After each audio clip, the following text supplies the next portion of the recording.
আসসালামু আলাইকুম। এখন শুনবেন সংবাদ শিরোনাম। পাশ না হওয়া অধ্যাদেশ নিয়ে নতুন এবং কার্যকর আইন করবে সরকার। বিভ্রান্তি না ছড়ানোর আহ্বান। সংসদীয় স্বৈরতন্ত্রের পথে হাঁটছে ক্ষমতাসীনরা, অভিযোগ বিরোধী দলের। সশস্ত্র বাহিনীর দরবারে প্রধানমন্ত্রী তারেক রহমান। আধুনিক সরঞ্জামের পাশাপাশি কৌশলগত জ্ঞানার্জনের তাগিদ। জুলাই সনদ বাস্তবায়নের প্রতিশ্রুতি। দ্বিতীয় ধাপে ঢাকা সহ 3টি সিটিতে হামের টিকা দেয়া শুরু। প্রাদুর্ভাব কমাতে 95% শিশুকে ভ্যাকসিন দেওয়ার লক্ষ্য। উপসর্গ নিয়ে আরও 10 মৃত্যুর খবর দিল অধিদপ্তর। ইসলামাবাদ আলোচনা ভেস্তে যাওয়ায় মধ্যপ্রাচ্যে ফের অনিশ্চয়তার ঘনঘটা। হরমুজ থেকে ইরানের টোলাদের ঘোষণায় পাল্টা অবরোধের হুমকি ট্রাম্পের। আসসালামু আলাইকুম। এতক্ষণ দেখছিলেন সংবাদ শিরোনাম, এখন দেখবেন বিস্তারিত। বিচার বিভাগের স্বাধীনতা, মানবাধিকার এবং গুম কমিশন সংক্রান্ত নতুন ও কার্যকর আইন করবে সরকার। এই ধরনের 7টি অধ্যাদেশের বিল পাশ না হলেও তা বাতিল হয়নি বলে জানিয়েছেন আইন এবং স্বরাষ্ট্রমন্ত্রী। বলেছেন, এসব অধ্যাদেশের ত্রুটি, সাংঘর্ষিক ধারা আলোচনার মাধ্যমে সংশোধন করে নতুন আইন করা হবে। আর এ নিয়ে না বুঝেই বিরোধী দল রাজনীতি করছে বলে অভিযোগ সরকারের দুই মন্ত্রীর। এ সময় অপ্রাসঙ্গিক নানা ইস্যুতে সংসদ থেকে বিরোধী দলের ওয়াকআউটেরও সমালোচনা করেন তারা। ত্রয়োদশ সংসদের প্রথম অধিবেশনে অন্তর্বর্তী সরকারের জারি করা 133টি অধ্যাদেশ উত্থাপিত হয়। যে রিপোর্টটা এই সংসদ গ্রহণ করেছে, সেই রিপোর্টের বেসিসেই আমরা এগিয়ে যাচ্ছি মাননীয় স্পিকার। এর মধ্যে 97টি কোনো কাটছাট না করে বিল আকারে আইনে রূপান্তর করা হয়েছে, আর 13টি সংশোধনী আকারে আইনে রূপ দেওয়া হয়েছে। রহিতকরণ ও হেফাজত করা হয়েছে 7টি অধ্যাদেশ। এর মধ্যে জাতীয় মানবাধিকার কমিশন, গুম কমিশন, সুপ্রিম কোর্টের বিচারক নিয়োগ ও আলাদা সচিবালয় অধ্যাদেশ রয়েছে। এসব অধ্যাদেশ সাংবিধানিক বাধ্যবাধকতা অনুযায়ী নির্ধারিত 1 মাসের মধ্যে পাশ হয়নি। এ নিয়ে বিরোধী দল সংসদ থেকে ওয়াকআউট করেছে। চলছে সরকারের সমালোচনা। আলোচনাই হবে না, এখন তো এটাকে অলরেডি এজেন্ডা আউট করে দেওয়া হয়েছে। তবে সরকার বলছে, তড়িঘড়ি করে অন্তর্বর্তী সরকার অনেক অধ্যাদেশ করেছে।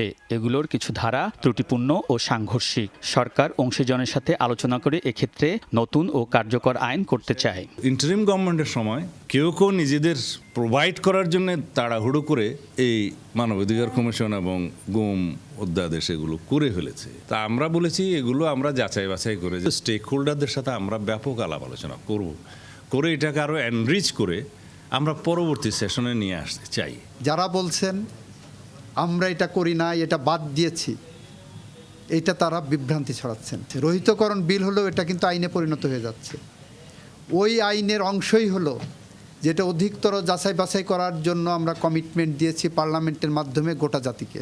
কয়েকটি অধ্যাদেশের ত্রুটিও ধরিয়ে দেন দুই মন্ত্রী। একজন গুমের শিকার হলো, তার পরিবার গেলেন আইসিটি বলল যে আমি এটা নিতে পারবো। আসামি পক্ষ যে বললো যে আমার তো প্রোটেকশন দেওয়া আছে অন্য আইনে, গুম কমিশন আইনে, আমি আইসিটিতে আসবো না, আমাকে অন্য আইনে নেন। এইটা নিয়ে হাইকোর্টে বিচার বিশ্লেষণ করতে যে কয় বছর যাবে, সেই কয় বছরে গুমের পরিবার আরও হয়রানির শিকার হবেন। স্মার্ট প্রযুক্তি নির্ভর দ্রুত প্রতিক্রিয়াশীল সশস্ত্র বাহিনী গড়ে তুলতে চায় বর্তমান সরকার। রাষ্ট্রীয় সংবিধানের প্রতি দায়বদ্ধতা এবং জনগণের প্রতি অবিচল আস্থাই হবে এই বাহিনীর ভিত্তি। সশস্ত্র বাহিনীর দরবারে অংশ নিয়ে এসব কথা বলেছেন প্রধানমন্ত্রী তারেক রহমান। জানান, নিজস্ব প্রযুক্তিতে সামরিক সরঞ্জাম এবং গোলাবারুদ তৈরির পরিকল্পনা আছে সরকারের। প্রধানমন্ত্রী বলেন, বাংলাদেশকে ভালোবাসবো কর্মে, সততায়, শপথে এবং ত্যাগে। জানান, স্বাক্ষরিত জুলাই সনদ যথাযথভাবে বাস্তবায়নে বর্তমান সরকার বদ্ধপরিকর। পিতা সাবেক সেনাপ্রধান জিয়াউর রহমান, সেই সূত্রে সেনা পরিবারেরই সন্তান তিনি। সুশৃঙ্খল পরিবেশেই কাটিয়েছেন শৈশব, কৈশোর। তবে এবার সম্পূর্ণ ভিন্ন আবহ। প্রথমবারের মতো প্রধানমন্ত্রী হয়ে সশস্ত্র বাহিনীর দরবারে তারেক রহমান। বক্তব্যেও ফেলে আসা দিন আর বর্তমানের দায়িত্বশীল অনুভূতির রেশ। এই দরবারে যখন দাঁড়িয়েছি, তখন আমার মা, বাবা, একমাত্র ভাই আর আমাদের মাঝে নেই। এমনকি আমাদের সকলের স্মৃতি বিজড়িত সেনানিবাসের বাড়িটিও আমাদের কাছ থেকে কেড়ে নেওয়া হয়েছে। প্রধানমন্ত্রী বলেন, জুলাই গণঅভ্যুত্থানে সশস্ত্র বাহিনীর ভূমিকা জনগণকে আশান্বিত করেছে। ফোর্সেস গোলের প্রাথমিক ধারণা বাস্তবায়ন সহ সেনা, নৌ ও বিমান বাহিনীর উন্নয়ন অগ্রগতিতে প্রয়াত রাষ্ট্রপতি জিয়াউর রহমান ও সাবেক প্রধানমন্ত্রী বেগম খালেদা জিয়া গৃহীত নানান কর্মকাণ্ড আর উদ্যোগও তুলে ধরেন প্রধানমন্ত্রী। 2025 সালের 21শে নভেম্বর প্রচণ্ড অসুস্থতা সত্ত্বেও জীবনের ঝুঁকি নিয়ে হুইল চেয়ারে করে তিনি সেনানিবাসে উপস্থিত হয়েছিলেন। একদিন পরেই তিনি হসপিটালে অ্যাডমিট হয়েছিলেন এবং সেখান থেকে তিনি আর ফিরে আসেননি। এটিই ছিল তার জীবনের সর্বশেষ অনুষ্ঠান। দেশে হাম ও উপসর্গ নিয়ে আরও 10 শিশুর মৃত্যুর খবর দিয়েছে স্বাস্থ্য অধিদপ্তর এবং এ নিয়ে 15 মার্চ থেকে রোববার সকাল 8টা পর্যন্ত 179 জনের প্রাণ গেল। ময়মনসিংহ মেডিকেলে 24 ঘন্টায় হামের উপসর্গ নিয়ে ভর্তি হয়েছে আরও 26 জন, সুস্থ হয়ে বাড়ি ফিরেছে 28 জন। অন্যদিকে রাজশাহী মেডিকেলে গত 24 ঘন্টায় নতুন করে 15 জন রোগী ভর্তি করা হয়েছে। এছাড়া বরিশাল, চট্টগ্রাম মেডিকেল সহ দেশের বিভিন্ন জেলা হাসপাতালেও হাম ও হামের উপসর্গ নিয়ে রোগী ভর্তির সংখ্যা বেড়েই চলেছে। শয্যা সংকটে ওয়ার্ডের বাইরে বারান্দায় রেখেও রোগীদের চিকিৎসা দেওয়া হচ্ছে, আর এতে করে বাড়ছে সংক্রমণ ঝুঁকি। তবে স্বাস্থ্যমন্ত্রী বলছেন যে হামের প্রকোপ কমে আসতে শুরু করেছে। ঢাকার 2 সিটি কর্পোরেশনে হামের টিকা দেওয়ার কার্যক্রমের উদ্বোধন করে নগর ভবনে এই মন্তব্য করেন স্বাস্থ্যমন্ত্রী। আগামী 1 মাসে টিকা পাবে 10 লাখ শিশু। টিকা দেওয়া হচ্ছে বরিশাল ও ময়মনসিংহ সিটিতে। ও প্রথম দিনে উপস্থিত ছিল সন্তোষজনক। নির্বিঘ্নে শিশুদের টিকা দিতে পেরেছেন অভিভাবকেরা। সারা দেশে হামের প্রকোপ বাড়ার পর 5 এপ্রিল শুরু হয় হামের বিশেষ টিকার ক্যাম্পেইন। 30 উপজেলায় 12 লাখ শিশু পাবে এই টিকা। স্বাস্থ্য বিভাগ জানিয়েছে এর মধ্যে 5.5 লাখ বা লক্ষ্যমাত্রার 45 ভাগ শিশু টিকার আওতায় এসেছে। এদিকে হরমুজ প্রণালীর নিয়ন্ত্রণ এখনও ইরানের হাতেই রয়েছে। শান্তি আলোচনা ভেস্তে যাওয়ার পর এমন মন্তব্য করেছেন দেশটির পার্লামেন্টের ডেপুটি স্পিকার হাজি বাবাই।